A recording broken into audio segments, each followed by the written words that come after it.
जय हिंद एवरीवन, कैसे हैं आप लोग। मैं आप सभी का स्वागत करता हूं अपने इंदौर डिफेंस एकेडमी के यूट्यूब प्लेटफॉर्म पर। इस प्लेटफॉर्म पर हम लोग अभी प्रीवियस ईयर क्वेश्चन को डिस्कस कर रहे थे, जहां पे हमने कल के वीडियो पे हमने लगभग 30 क्वेश्चंस को देखा हुआ था। और जो भी प्रीवियस ईयर है ये सभी आपके CDS और NDA के एग्जाम्स में आए हुए हैं। तो डेफिनेटली आई होप आप सभी को ये पसंद आ रहे होंगे और आप वीडियोज़ को देख भी रहे होंगे। ठीक है, तो शुरू करते हैं आज का वीडियो। और आज के वीडियो पे हम वही 30-40 क्वेश्चंस को डिस्कस करेंगे और थोड़े बहुत जो कॉन्सेप्ट है, कॉन्सेप्ट बेसिस पे हम कुछ टैकल करेंगे, कोशिश करेंगे कुछ लर्न करने की, कुछ समझने की नई चीज़ों को। सो शुरू करते हैं आज का वीडियो। जो पहला क्वेश्चन है ये क्या कहता है कि which one of the following star is the nearest to the earth. अब बताइए भैया, ये अपना क्वेश्चन है ना, ये फैक्चुअल बेस्ड क्वेश्चन है, डायरेक्ट क्वेश्चन है। ये आपको सबको इजीली बन जाएगा, क्योंकि ये सोलर सिस्टम जब हम पढ़ते हैं तो स्टार्स को पढ़ते ही हैं इजी। पास में कौन है, दूर कौन है, तो ये कौन सा स्टार है, प्रॉक्सिमा सेंचुरी स्टार जो हमारे पास है, तो वो हमारे पास कौन सा है, सबसे पास में स्टार है, हमारे अर्थ के सबसे पास में मिल जाएगा। क्लियर है। अगर मैं सोलर सिस्टम की बात करूं, अच्छा सोलर सिस्टम की बात करूं तो आप सभी जानते हो सोलर सिस्टम में इंटरनेशनल एस्ट्रोनॉमिकल जो यूनिट होती है, जो ऑर्गेनाइजेशन है, वही इसको सब कुछ इसका देखभाल करता है। और हमारे अगर बात करें तो हमारे कितने प्लैनेट्स हैं, 8 प्लैनेट्स हैं। प्लूटो को हमने बाहर निकाल दिया, सन के अराउंड में रिवॉल्व करते हैं, ये सब चीजें आपको पता होगी। ठीक है, तो सोलर सिस्टम एक बहुत इंपॉर्टेंट टॉपिक है, क्योंकि रिपीटली बार बार आपके यहाँ पे क्वेश्चन पूछे जा रहे हैं, चाहे वो NDA का एग्जाम हो चाहे CDS का एग्जाम हो। चलिए नेक्स्ट क्वेश्चन कहता है which one of the following planets of our solar system has the least mass. अब बताइए इसमें से कौन सा ऐसा प्लैनेट है जिसका लीस्ट मास है। भाई सबसे छोटा प्लैनेट कौन है, देखो ये भी सोलर सिस्टम का ही क्वेश्चन है आपका, है ना। तो कौन सा प्लैनेट है जिसका लीस्ट मास है, मरकरी अपना एक ऐसा प्लैनेट है जो कि जिसका लीस्ट मास है। और ये 88 डेज में सन को पूरा क्या करेगा, सन पे पूरा रेवोल्यूशन करता है, आसपास सन में चक्कर लगाता है। ठीक है, अब ध्यान रखना ये सन का क्लोजेस्ट प्लैनेट भी आप इसको कह सकते हो। एक और चीज अगर मैं इसकी बात करूं तो इसमें कोई भी मून नहीं होता, इट हैज नो मून, इसका कोई मून नहीं होता है। और इसके अंदर आप जाओगे तो भट्टी तरह का लगेगा। ठीक है, क्योंकि ऑब्वियस सी बात है, एक तो सन से इसकी क्लोजनेस बहुत ज्यादा है, जिसके कारण क्या होगा, इसका टेम्परेचर हाई तो होगा ही, और ऊपर से छोटा है, इस छोटा प्लैनेट है, और इसका इसमें क्या होता है कि इसका टेम्परेचर हाई होता है, लेकिन हॉटेस्ट प्लैनेट नहीं है, समझ लेना। इसके ज्यादा हॉटेस्ट प्लैनेट को ना वीनस मिल जाएगा आपको। क्लियर है, तो ये है आपका आंसर। नेक्स्ट चलते हैं। नेक्स्ट जो है क्वेश्चन कहता है which one of the following countries of South America does the tropic of Capricorn does, अच्छा क्या बोल रहा है, does the tropic of Capricorn not pass through. अच्छा बोल रहा है which one of the following countries of South American does the tropic of cancer does not pass through. अब इसमें से कौन सा ऐसा साउथ अमेरिकन कॉन्टिनेंट में ऐसा कंट्री है जिसे ट्रॉपिक ऑफ कैप्रिकॉन पास नहीं करता है। देखिए आपको पता है हमारे अर्थ में हमने अर्थ को 3 पार्ट में मेन डिवाइड किया हुआ है। सबसे पहला ये है 3, अगर मैं इमेजिनरी लाइन अगर बोलूं, 0 डिग्री पे अपना इक्वेटर है, 23.5 डिग्री नदर्न लैटिट्यूड पे आपको ट्रॉपिक ऑफ क्या मिल जाएगा, कैंसर, 23.5 डिग्री सदर्न लैटिट्यूड पे आपको क्या मिल जाएगा, ट्रॉपिक ऑफ कैप्रिकॉन मिल जाएगा, है ना। तो अगर आप देखोगे, अगर मैं इंडिया का अगर मैं आप वो निकाल दूं, अगर मैं प्लेनेट की बात करूं, अर्थ की बात करूं, तो आप अर्थ में देख पाओगे कि ये जो पूरा प्लेनेट है अपना, जो साउथ अमेरिकन कॉन्टिनेंट है, ये पूरा साउथ अमेरिकन कॉन्टिनेंट है ना, साउथ अमेरिकन कॉन्टिनेंट। अब ये साउथ अमेरिकन कॉन्टिनेंट के बीच से ही अपनी क्या पास करती है, यहाँ पे साउथ अमेरिकन कॉन्टिनेंट के पास से ही अपनी क्या पास करेगी, यहाँ पे ध्यान रखिएगा, साउथ अमेरिकन कॉन्टिनेंट से ही नीचे से क्या पास करती है, ट्रॉपिक ऑफ कैप्रिकॉन, यहाँ के पास से इक्वेटर भी पास करती है। ठीक है, तो अगर मैं बात करूं ट्रॉपिक ऑफ कैप्रिकॉन की, कि भैया ट्रॉपिक ऑफ कैप्रिकॉन कौन कौन सी कंट्री से पास करता है और किससे नहीं पास करता। अच्छा ये इमेजिनरी लाइन आपको दिख जाएगी, है ना, एक सेकेंड, ये इमेजिनरी लाइन जो नीचे वाली लाइन है ये है आपकी ट्रॉपिक ऑफ, ये कैप्रिकॉन की लाइन है। क्लियर है, ट्रॉपिक ऑफ कैप्रिकॉन की लाइन है, ये साउथ अमेरिकन कॉन्टिनेंट से पास करती है, इसके लगभग 20 से क्रॉस करती है। ठीक है, ये अपना हो गया इक्वेटर, ऊपर थोड़ा ट्रॉपिक ऑफ कैंसर है। ठीक है, अब हमारे पास 4 कंट्रीज दी हुई है, कितनी कंट्रीज दी हुई है हमारे पास, 3-4 कंट्रीज दी हुई है ना, और पूछ रहा है कौन सी कंट्री से ट्रॉपिक ऑफ कैप्रिकॉन पास नहीं करता, ये पूछ रहा है हमारे पास, है ना। तो भैया पहले तो आप एक चीज ध्यान रखना, याद करने का ट्रिक बता देता हूं, किससे किससे पास करती है। तो यहां ध्यान रखना, कैप लिख लेना, क्या लिख लोगे, कैप। ठीक है, सी से होगा, देखो कैप लिख लेना, तो इससे चाइल हो जाएगा। ठीक है, पैराग्वे आ जाएगा और अर्जेंटीना, चाइल, अर्जेंटीना और पैराग्वे, इन तीनों से तो पास कर रही है भाई। तो किससे नहीं पास कर रही है, बोलीविया एक ऐसी कंट्री है जिससे हमारी ट्रॉपिक ऑफ कैप्रिकॉन पास नहीं करती है। ये वर्ल्ड ज्योग्राफी का आपका क्वेश्चन है। ठीक है, अब मैं प्लेनेट के माध्यम से आपको थोड़ा और चीज बताना चाहता हूं। ठीक है, ये अपना अर्थ प्लेनेट है, एक सेकेंड मैं निकाल लूं, ठीक है यही ले लेते हैं। ठीक है, अगर मैं बात करूं अर्थ की, अपने कंट्रीज वाला कोई अगर होगा मैं अपना क्लियरली वहां एक्सप्लेन, ठीक है ये वाला है। चलो अगर मैं बात करूं प्लैनेट्स, अगर मैं बात करूं किसकी, कौन कौन सी कंट्रीज से पास करती है, तो यहाँ चाइल हो गया, अर्जेंटीना, पराग्वे, और चौथी कंट्री यहाँ पे जो है ना वो ब्राजील है। ध्यान रखना ब्राजील एक ऐसी कंट्री जिससे इक्वेटर भी पास करता है और ट्रॉपिक ऑफ कैप्रिकॉर्न भी पास करता है, तो ब्राजील एक ऐसी कंट्री जहां से दोनों ये चीजें पास करती हैं, ठीक है। अब याद कैसे करेंगे, तो ऐसे याद कर लेना, पहले लेना कैप, कैप से अपने बता दिया मैंने, चाइल हो गया, नेक्स्ट अर्जेंटीना, दूसरा हो गया पराग्वे, नेक्स्ट कैप हो गया, फिर यहां पे लिख लेना ब्राजील, ब्राजील आपको याद करना पड़ेगा, फिर दूसरा ऐसे लिख लेना, नाम बहुत सुना है, ठीक है, नाम बहुत सुना है ऐसा करके। तो नाम से क्या होगा, नामीबिया, बहुत से हो जाएगा यहां पे नामीबिया, बोत्सवाना, और सुना से हो जाएगा क्या अपने पास, नामीबिया, बोत्सवाना और साउथ अफ्रीका, सॉरी हाँ साउथ अफ्रीका हो जाएगा। और इसके बाद नीचे लिख लेना मॉम, मॉम से क्या याद करोगे, Mozambique and Madagascar, Mozambique and Madagascar, और आखिरी चले जाओगे, ये बीच में ऑस्ट्रेलिया के बीच से कट करती है, ठीक है।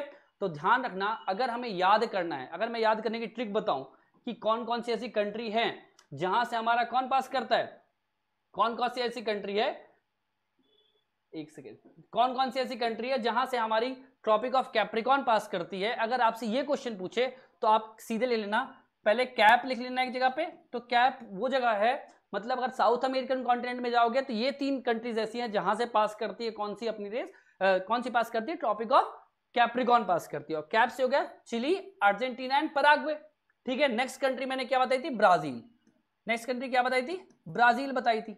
तो नॉर्थ अमेरिका की साउथ अमेरिका की 4 कंट्रीज हैं जहां से अपनी ट्रॉपिक ऑफ कैप्रिकॉर्न पास करती है, क्लियर हो गया। अब नेक्स्ट चलते हैं कहां पे, साउथ अमेरिका हो गया, तो अगला है अफ्रीकन कॉन्टिनेंट, अब बोल देगा अफ्रीकन कॉन्टिनेंट में कहां कहां से पास करती है, तो कैसे याद कर लेना, नाम बहुत सुना है, ऐसा करके नाम बहुत सुना है। अब ऐसे नाम से क्या याद करो, नाम से हो गया नामीबिया, बहुत से क्या याद कर लोगे, बोत्सवाना, और सुना से याद कर लोगे साउथ अफ्रीका, ठीक है। इसके बाद इसमें 2 कंट्री और बच गई अभी, कंट्री कौन सी है, मोजाम्बिक और मेडागास्कर, कौन सी कंट्री है, मोजाम्बिक और मेडागास्कर, मोजाम्बिक और मेडागास्कर 2 कंट्री और है जहां से ये पास होती है। और आखिरी में बचा हमारे पास ऑस्ट्रेलिया, कौन सी कंट्री है, ऑस्ट्रेलिया। तो इतने कंट्रीज हैं जहां से हमारी ट्रॉपिक ऑफ कैप्रिकॉर्न पास करती है। आई होप आपको समझ में आया होगा, क्लियर है। लेकिन क्वेश्चन तो उल्टा पूछ रहा था कि कहां से पास नहीं करती है ना, ऐसा कुछ पूछ रहा था, तो कहां से पास नहीं करती है आप अभी भी आइडेंटिफाई कर पाओगे इजिली, वो कौन सी, बोलीविया, एक ऐसी कंट्री जहां से ट्रॉपिक ऑफ कैप्रिकॉर्न नहीं निकलती, क्लियर है। ये देखो यहां पे हमने समझाया हुआ है अच्छी तरीके से। नेक्स्ट बात करते हैं, which one of the following is not correct about Sargasso sea, इसमें से कौन सा करेक्ट नहीं है सैरागोसा सी के, ये हमें बताना है भाई। पहला बात बता, it is characterised with the anti cyclonic circulation of oceanic current, क्या ये सही है, ठीक है भाई। It record the highest salinity in the Atlantic ocean, definitely भाई। Next, it is located on the west of the Gulf Stream and east of the Canary current, क्या ये सही है, west of Gulf Stream and east, west of Gulf Stream and east of क्या, Canary current, ऐसे located है क्या, नहीं है भाई, तो ये हमारा गलत है, ठीक है। और आंसर के हिसाब से यही हमारा करेक्ट आंसर होगा, क्लियर है। नेक्स्ट चलते हैं, चलिए अब ये कुछ सिटीज हैं और वो किस प्रोडक्ट के लिए फेमस है हमें ये बताना है। सबसे पहले हमें जो सिटी आ रही है उसका नाम क्या है, डेट्रॉइट। ये जो डेट्रॉइट सिटी है ना, डेट्रॉइट सिटी मोटर कार के लिए बहुत फेमस है, किसके लिए फेमस है, मोटर कार के लिए। और अगर यहाँ इंदौर के पास पीतमपुर चले जाओ, वो भी फेमस है, किसके लिए, कार्स के स्पेयर पार्ट्स के लिए फेमस है, ठीक है। तो क्या समझोगे आप, यहाँ आइशर कंपनी है, ठीक है, ध्यान रखिएगा। तो क्या है, डेट्रॉइट हमारे पास क्या है, डेट्रॉइट फेमस है मोटर कार के लिए, किसके लिए, मोटर कार के लिए। तो डेट्रॉइट का मोटर कार फर्स्ट हो गया। 2 एंटवर्प डायमंड कटिंग के लिए, ऑब्वियस सी बात है, एंटवर्प में एक बार ओलंपिक्स भी होता, पता है ना आप सभी को। नेक्स्ट हमारे पास टोक्यो, टोक्यो में भी ओलंपिक हुआ था। टोक्यो किस लिए फेमस है, शिप बिल्डिंग के लिए, किस लिए फेमस है, शिप बिल्डिंग के लिए। और नेक्स्ट है हार्बिन, फेमस है स्टील प्रोडक्शन के लिए, ठीक है। तो आंसर होगा फर्स्ट का फर्स्ट, सेकंड का सेकंड, थर्ड का फोर्थ, फर्स्ट का first, option number D will be the correct answer. कौन सा आंसर सही होगा, ऑप्शन नंबर डी सही आंसर होगा, क्लियर है। चलिए नेक्स्ट बोलता है, which one of the following is not situated on the Varanasi Kanyakumari national highway, इसमें से कौन सा ऐसा है जो वाराणसी कन्याकुमारी नेशनल हाईवे पे सिचुएटेड नहीं है, बताना है भाई। अच्छा, ये वाराणसी कन्याकुमारी हाईवे है ना, यही एक्सटेंड होके NH44 बन गया है, क्या बन गया, NH44। ये अब श्रीनगर से कन्याकुमारी के बीच में पूरा चला गया, पहले NH7 हुआ करता था, ठीक है। अब इसमें से बताना है कौन सा ऐसा डिस्ट्रिक्ट है जो वाराणसी कन्याकुमारी हाईवे पे लोकेटेड नहीं है, ठीक है। तो पहले देखो रीवा, क्या रीवा लोकेटेड है? रीवा ऑब्वियस सी बात लोकेटेड है भाई। जब आप वाराणसी से आओगे ना तो आप इलाहाबाद होते हुए रीवा होते हुए निकलते हो, बिना रीवा के नहीं निकल सकते, ठीक है। तो मेन लाइन आपकी रीवा होते निकलती है अगर नेशनल हाईवे की बात करें तो।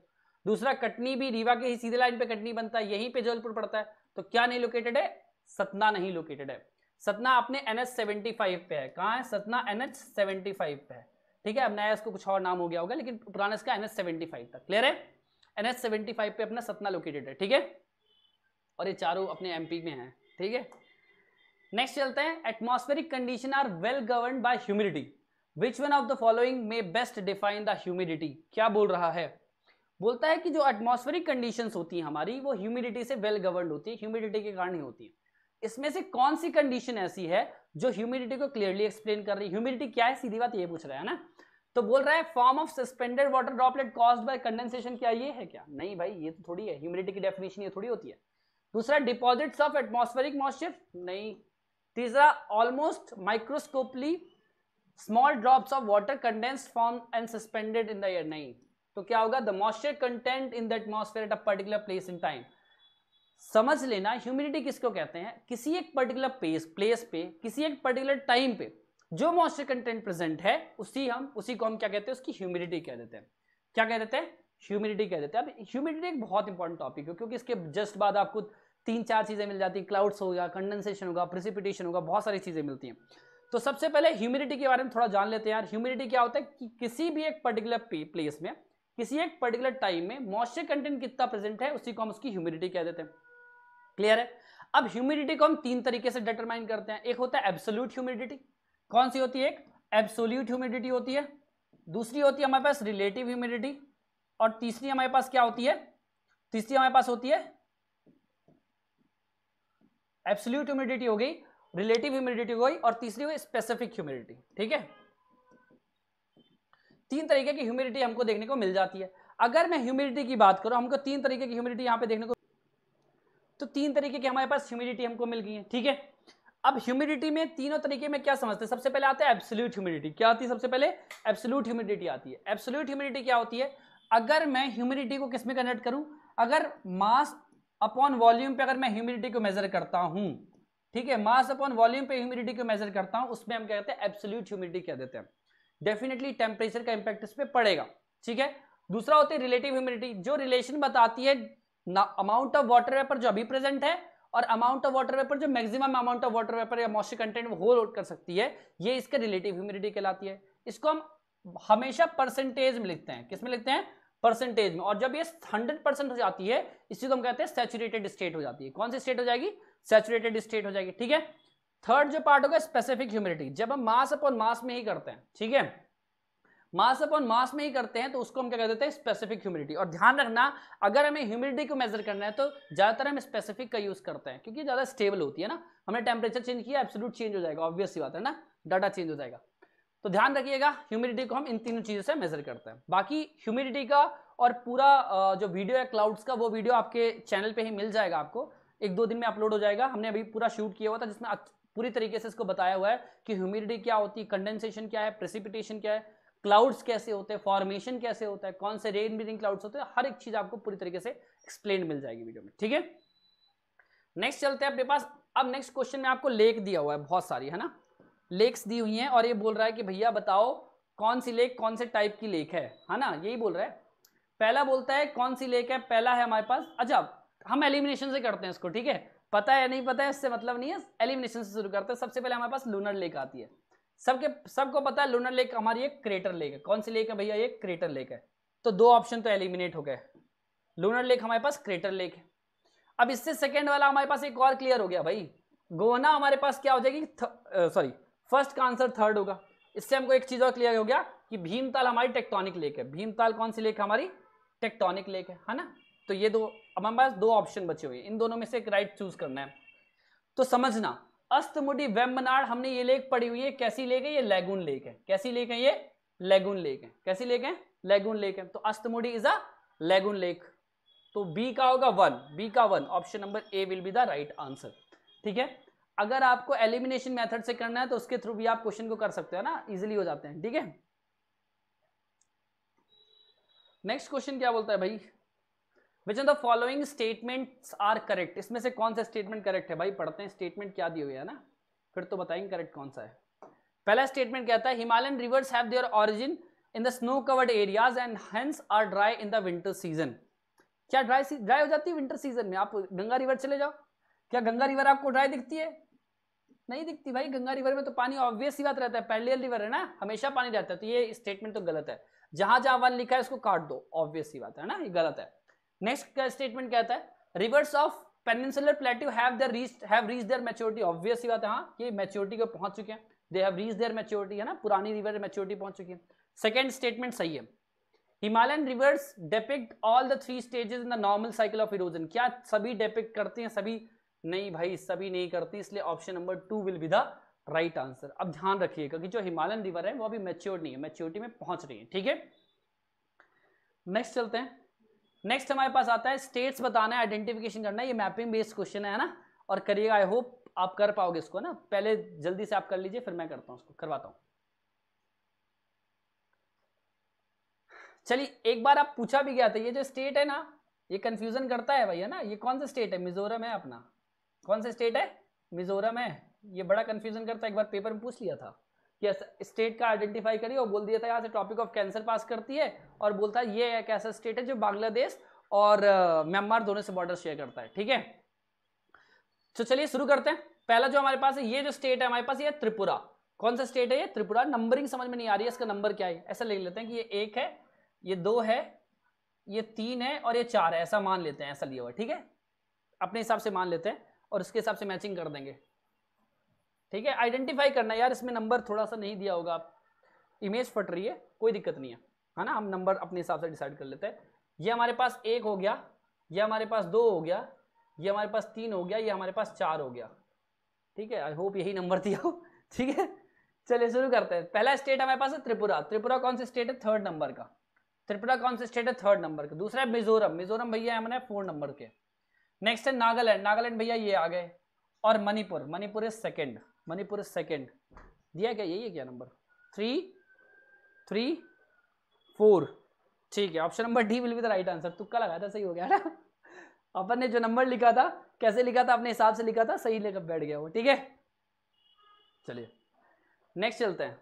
नेक्स्ट हमारे पास क्या आ रहा है भाई? विच वन ऑफ पीक लिखा हुआ है और नेम ऑफ द हिल लिखा हुआ है। बताइए कौन से हिल है, कौन से इसकी पीक है, ये बताना है हमें। ठीक है, सबसे पहले अनाईमुडी। अनाईमुडी की जो है ना अपने पास, अनाईमुडी में किसमें पीक है? अनाईमलाई की हिल्स में आपको अनाईमुडी मिल जाएगी। फर्स्ट का 4 है, फर्स्ट का क्या है? 4 है। ठीक है, ध्यान रखिएगा अभी, है ना, 1 मिला है, मैं आंसर ही टिक कर रहा हूँ, पता नहीं सही है गलत है।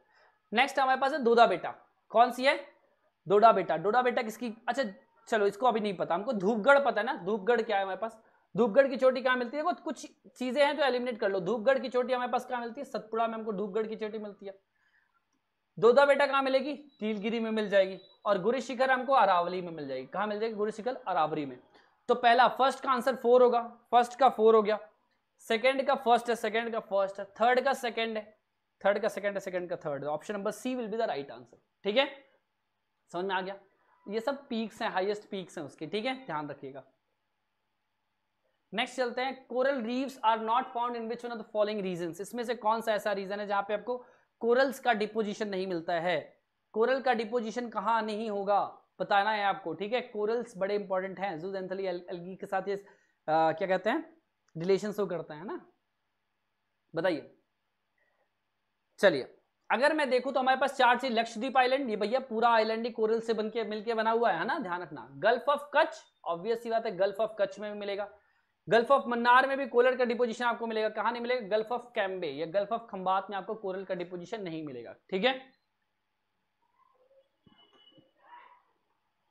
नेक्स्ट क्वेश्चन कहता है in which one of the following state is jute not significantly cultivated. कौन सा स्टेट ऐसा है जहां पे जूट का कल्टीवेशन नहीं होता है? तो आप ध्यान रखना, जूट के लिए ह्यूमिडिटी चाहिए भैया हमको।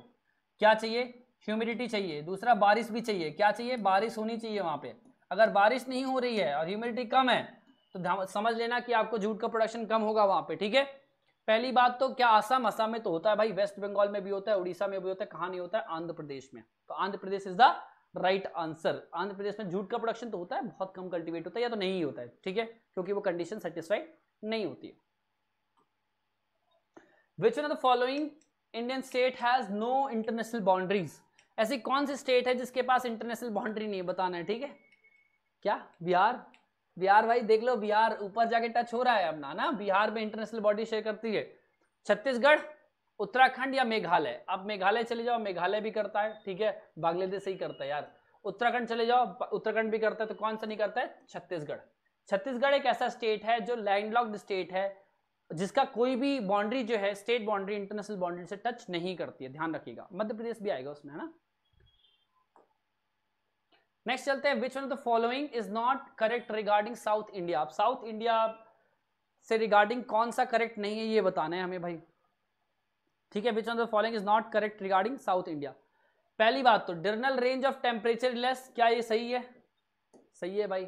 Annual range of temperature less, temperature is high throughout the year, और extreme climatic conditions are found. भैया यहाँ पे एक्सट्रीम क्लाइमेटिक कंडीशंस नहीं मिलते हैं, बहुत ज्यादा एक्सट्रीम नहीं होता है, ठीक है।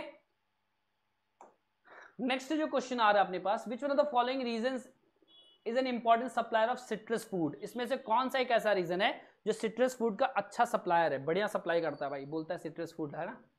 तो देखिएगा, सबसे पहला जो इसका आंसर होगा, सिट्रस फूड आपके सबसे बढ़िया मेडिटेरियन रीजन में मिलते हैं। मेडिटेरियन रीजन ध्यान रखिएगा, याद कर लीजिएगा कि जब हम इसका वर्ल्ड क्लाइमेटिक जोन पढ़ते हैं तब वहां पे पढ़ते हैं कि मेडिटेरियन जो रीजन होता है उस रीजन में हमारे सिट्रस फूड का प्रोडक्शन अच्छी मात्रा में होता है, ठीक है, ध्यान रखिएगा। इटली में ग्रेप चिप्स मिलते हैं ना अच्छे। अच्छा, अगर मैं बात करूं मेडिटेरियन से रिलेटेड कुछ चीज, तो यहीं पे आपको स्टेट ऑफ जिब्राल्टर बनता है। क्या बनता है? स्टेट ऑफ जिब्राल्टर यहाँ पे आपको मिल जाएगा। गेटवे ऑफ मेडिटेरियन सी भी इसको कह देते हैं, इसके आगे ही बनता है।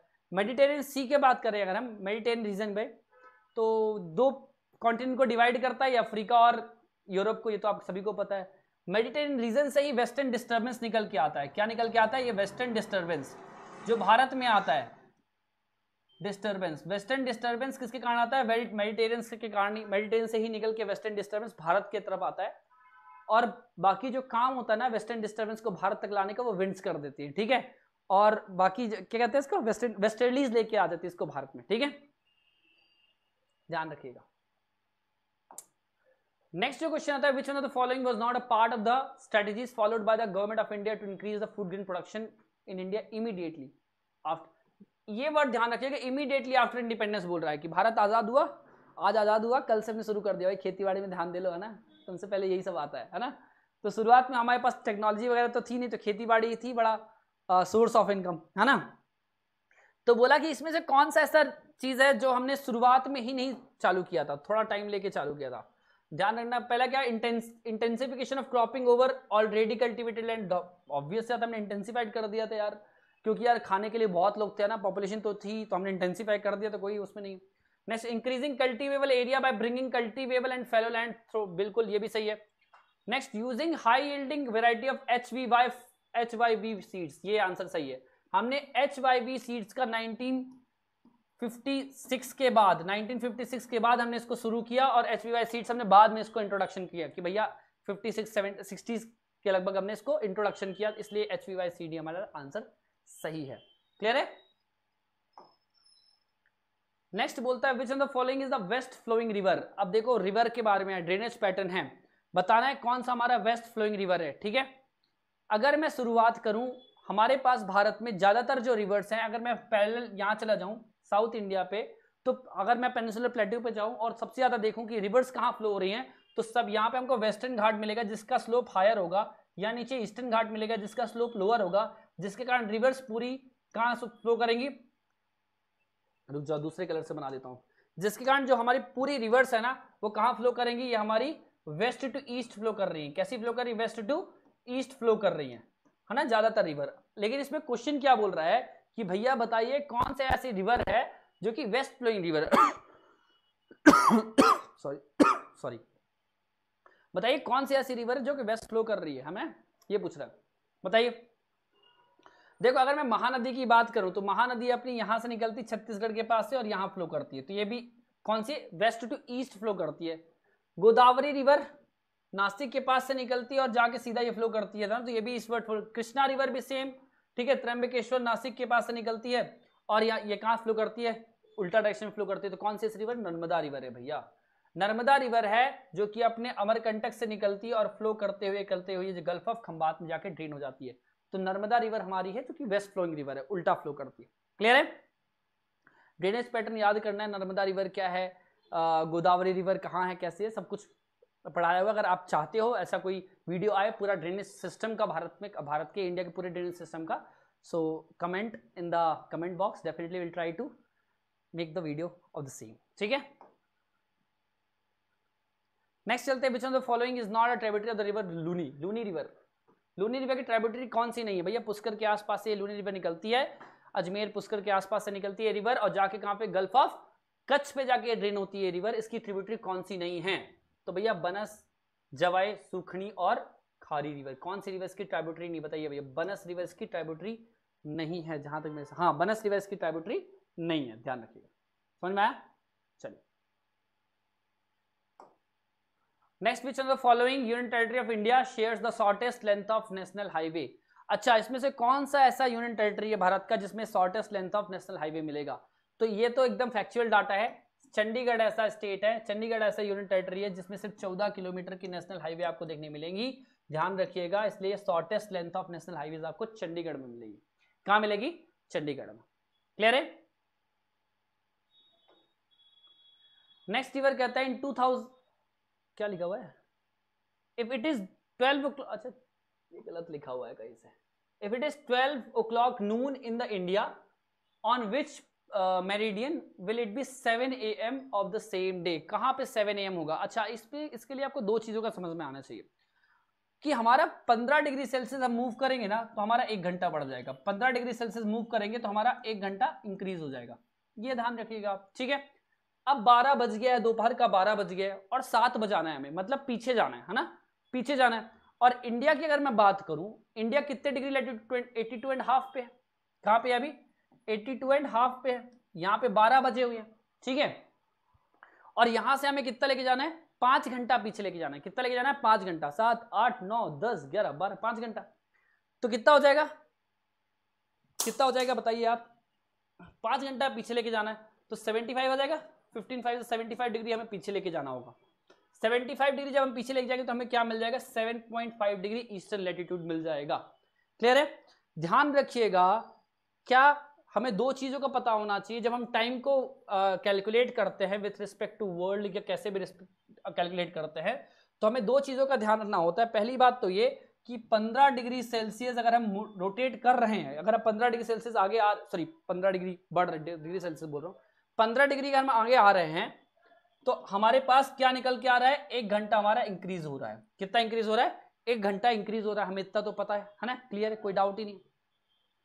अब ध्यान रखना, हमारा जो भारत का जो इंडियन स्टैंडर्ड जो टाइम लाइन है वो 82.5 पे है। कहां पे? 82 डिग्री एंड हाफ मिनट पे है। ये तो आप सभी को पता है। 82.5 पे भारत का स्टैंडर्ड टाइम लाइन है और बोल रहा है कि इस जगह पे टेम्परेचर कितना बज गया? 12 बज गया भाई, दोपहर का कितना बज गया? 12 बज गया। और बोल रहा है कि हमें 7 बजाना है। 7 बजे कहां पे होगा? कौन से डिग्री पे होगा? हमें ये बताना है। कौन से डिग्री कौन से डिग्री हमारे पास लॉन्गिट्यूड पे ये होगा, हमें ये बताना है। तो ऑब्वियस सी बात 82 है। अब हमें कितना? 5 घंटा निकालना है। कितना निकालना है? 5 घंटा निकाल दे तो 7 बन जाएगा। 5 घंटा निकाल देते हैं तो 7 बज जाएगा। अब 5 घंटा निकालने के लिए हमारे पास 5 घंटा निकालने के लिए हमारे पास कितना निकालना पड़ेगा? इससे 75 डिग्री निकालना पड़ेगा। कितना? 75 डिग्री। ऑब्वियस सी बात है यार, 15 into 5 कर लो। 15 into 5 तो 5 घंटा हम पीछे चले जाएंगे, ठीक है। 75 बन जाएगा तो 7.5 डिग्री ईस्टर्न लॉन्गिट्यूड, ठीक है। अच्छा, इसने कंफ्यूज करने के लिए 75 भी दिया हुआ है ना, ध्यान रखिए 75 नहीं होगा, है ना। नेक्स्ट हमारे पास क्या आता है? नेक्स्ट हमारे पास आ रहा है भारतमाला परियोजना। आप सभी जानते हो भारतमाला परियोजना एक बहुत बढ़िया विजन है जो कि हमारे गवर्नमेंट ने देखा हुआ है। रिसेंटली गवर्नमेंट इस पर वर्क भी कर रही है, मिनिस्ट्री ऑफ रोड ट्रांसपोर्ट इस पर वर्क कर रहा है। ये क्या है? नेशनल हाईवेज को कनेक्ट करने का और नेटवर्क बनाने का एक परियोजना चल रहा है, ठीक है। भारतमाला जो योजना है 2015 में लगभग इसको जारी किया गया था, ठीक है।